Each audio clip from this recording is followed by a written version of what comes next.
Our brain does not distinguish between the imaginary and the real. Now think about it for a second. Why do we need the instinct of so-called self-preservation? Why do we need adrenaline and cortisol and neurotransmitter, the three main stress hormones that are responsible for the fight, flight, or stupor response? Look, keep an eye on the thought. I'm going to check it out. A tiger jumps out at me. I have this combination of adrenaline, adrenaline, and cortisol in different proportions. These hormones cause your metabolism to accelerate. My muscles get stronger, faster, more powerful for a while. My nervous system begins to work mercilessly towards herself, and I'm moving. I'm adapting to this danger. Accordingly, when there is no real danger, the hormonal system does not react in any way. Just think about it. How indifferent are we to a tiger with an iron cage from the point of view of danger? I don't care. He's becoming fun for us. It's funny to us, a tiger in a cage. Ha ha ha. Even children understand this. But you know this genre of video on YouTube? A child makes faces at a tiger or other predator, and the illiterate animal jumps, bumping into a glass barrier. Child gets scared. But why? He knows that the tiger is behind iron bars, behind a glass wall. And that's why the phenomenon of our brain's indistinguishability is imagination from reality. We can completely determine our hormonal background and our self-awareness with our imagination and our mood. So we go to the movies, we go to the thriller, we go to the drama, we go to the horror movies. We know it's all on the screen. Why do we need our nervous system, our hormonal system, which exists only to protect ourselves from danger and adapt to them correctly? In fact, it idles. The tiger does not attack us, but we spend a huge amount of resources as if the tiger attacked. Why? But because our brain does not distinguish between imagination and reality. Without distinguishing, and this is a very important tool, and of course cortisol. Cortisol is a stress hormone. This is the main hormone of dissatisfaction, and it is also directly inversely dependent on testosterone. That is, the higher the cortisol level, the lower the testosterone drops. Cortisol rises primarily when our expectations are not met, even bad ones. This is due to the fact, roughly speaking of which, the body's logic here is this. So I calculated that my salary will be given today. If they give it to us and tell us it will be tomorrow, we release a ton of cortisol. Cortisol is actually a hormone stimulator, a doping hormone. Here you are eating on the street and someone snatches your food out of your hands. It literally takes you 6 to 7, 8 seconds to become superhumanly strong in order to snatch your food back and save it. And if you don't take it back, you give it back, your body produces even more cortisol and keeps it in the background. What for? Because dopamine is what good we want to do. We want to do this now. And cortisol gives them a pleasant, filthy feeling so that next time we don't let it happen. If we tolerate, it gives us even more. At the physical level, it destroys tissues. Muscles, skin, and skeleton are destroyed, and everything becomes weak and loose, so that you understand the same stress hormone is released when someone writes you some nonsense.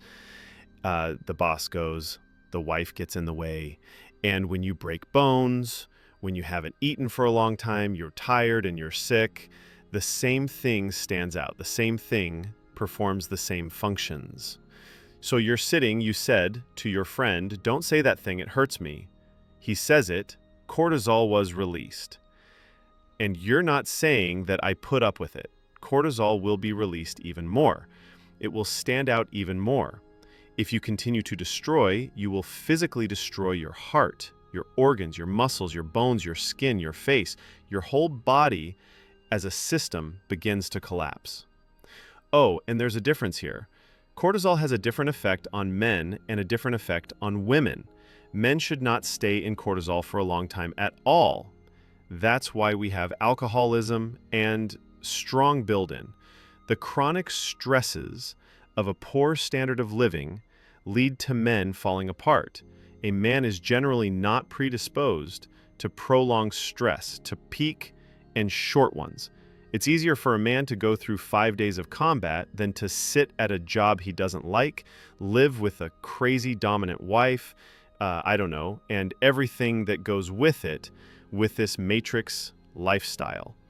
And women, on the contrary, women are very poorly tolerant of peak cortisol, and they are absolutely commonly predisposed to high background cortisol and norepinephrine. Norepinephrine has always been considered a bundle with adrenaline. A person who has high norepinephrine, this is a person who, in a stressful situation, is prone to forceful, conflict resolution from the point of view of mental, emotional, social, physical, whatever. Fight or flight, or stupor. Fight or flight, comma, stupor. That is, the stupor is not selected. Stupor occurs when there is an equal balance, that is, when there is an equal amount of adrenaline and noradrenaline, and it is impossible to choose how to behave in this situation. Norepinephrine is produced from dopamine in our body, so the more dopamine is stored, the more we tend to a man's solution to the problem.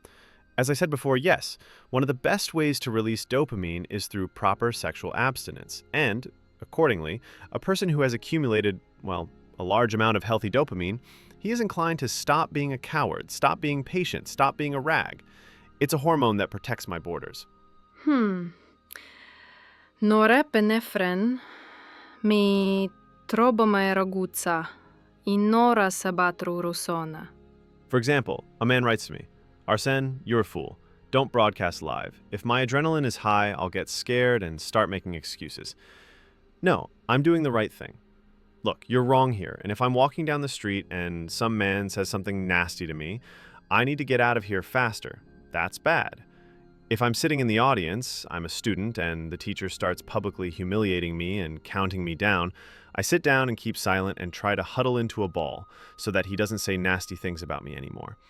But if norepinephrine, it's exactly the opposite. It's exactly the opposite. Any boundaries. The brain does not see the difference between the real and the real. The internet space is also borders, and personal life is also borders. Norepinephrine to nosaswa mis, rozica hulita, sahu baro gyalkut, rozica hulita. Every time they cross your boundaries, they claim your bread, your job, your money, for your audience, for your knowledge. A person whose opponent gets angry and seeks to destroy morally, legally, physically, financially, the one who encroached, and that one. Norepinephrine norrugi, dos men atrena, dos men trobo buca. Those with high levels of adrenaline are trying to distance themselves from this situation, to escape from there. Many people very often confuse the manifestation of cortisol and adrenaline in their lives, although they differ radically. And cortisol is always tension. Cortisol is always a feeling of pressure. It's always a feeling of stiffness. It's such a lingering feeling, it's like you're stuck in a swamp. It pisses you off. And adrenaline is panic, it's anxiety, and it's scary. It's right here, it's right now. The inadequacy of speech is a quick conversation. I don't understand that. Yes, I don't understand that. I would really like to create non-knowledge for you. Knowledge is also needed, of course. Without knowledge, there is nowhere. But when knowledge goes along with AS sensations, it's wonderful, for the simple reason that they help us to conduct a very quick, rapid analysis of sensations, to carry out a very fast express analysis. Oh, and of course, this eliminates complexity. Well, not complexity, I would say the chance of some serious mistakes.